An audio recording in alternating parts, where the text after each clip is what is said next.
Welcome to Soil and Health. Today we'll show you a fun and easy way to compost your kitchen waste. All of you have unused dabbas or containers at home. They may be curd dabbas, ice cream dabbas, old buckets, or old grocery containers. In this video, we'll show you how to compost kitchen waste in them and also to grow microgreens or greens in these containers.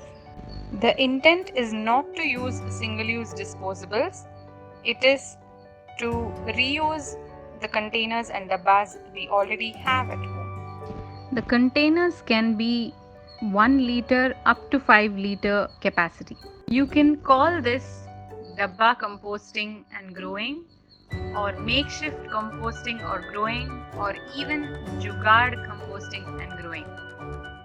Let's begin. First, you need to cut all the vegetable and fruit peels into half an inch cubes. This step is very important as the microbes in the compost will act fast on the small pieces. This is a 1 liter curd dabba. There is no need to wash this dabba after you've finished all the curds, as curds contain microbes that help in accelerating composting. Add 2 handfuls of soil, 1 handful of compost, and a handful of cocopeat to fill the dabba up to its half. Add the day's kitchen waste, fruit peels, vegetable peels, puja flowers, used coffee and tea powder, up to 25% of the capacity of the container. Top it up with layers of cocopeat, compost and soil up to the brim. Do not close the lid of this dabba to ensure enough air supply to your compost. Add a bit of sour buttermilk or cow dung slurry that can accelerate composting. They can be placed inside a circular mesh or a perforated sheet with 4 mm holes.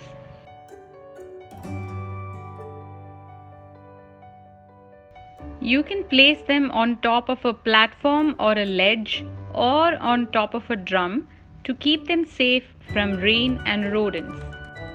Alternatively, you can use a 5 liter planter pots also to compost your kitchen waste. Place a few pebbles at the bottom of the pot to ensure drainage of water. Add a layer of soil, compost and cocopeat. Add a layer of kitchen waste followed by compost, cocopeat and soil, and top it up with soil up to the brim of the pot. Leave them for a month. You will need about 30 to 40 such containers if you are going to use this method only for composting all your kitchen waste. Keep it aside for 2 to 3 weeks and again protect it from rodents and rain. The same procedure can be followed using an 8 liter bucket, but make sure that you fill the bucket only up to its half mark. Chances are that it may become anaerobic if you fill the bucket to the brim. In the chance that it may become anaerobic, then it might smell bad. Also, make sure you cut the vegetable and fruit peels into small half an inch cubes so that they compost quickly. Once in 2-3 days, you may want to sprinkle a bit of water or cover the pot with a moist cloth. After 3 to 4 weeks, you will notice that the contents would have shrunk by 30 to 40%. To this, add a bit of wood ash, neem and honge powder and Epsom salt to enrich the compost. Now it is time to soak some seeds like wheat and fenugreek to grow wheatgrass and methi leaves. Make sure to sprout the seeds of wheat and methi before you sow them. Soak the seeds overnight in water and keep them covered in a moist cloth until they sprout. Once they sprout, they are ready to be sowed in the soil. Sprinkle the sprouted seeds in the container which has the compost and sprinkle some soil over them and sprinkle very little water on top. Do remember that there are no holes at the bottom of these plastic containers. So sprinkle very little water to avoid waterlogging in these containers. You can also sow mustard, palak seeds and amaranthus without sprouting them. Sprinkle them directly on the container. Add a layer of soil and sprinkle some water on them.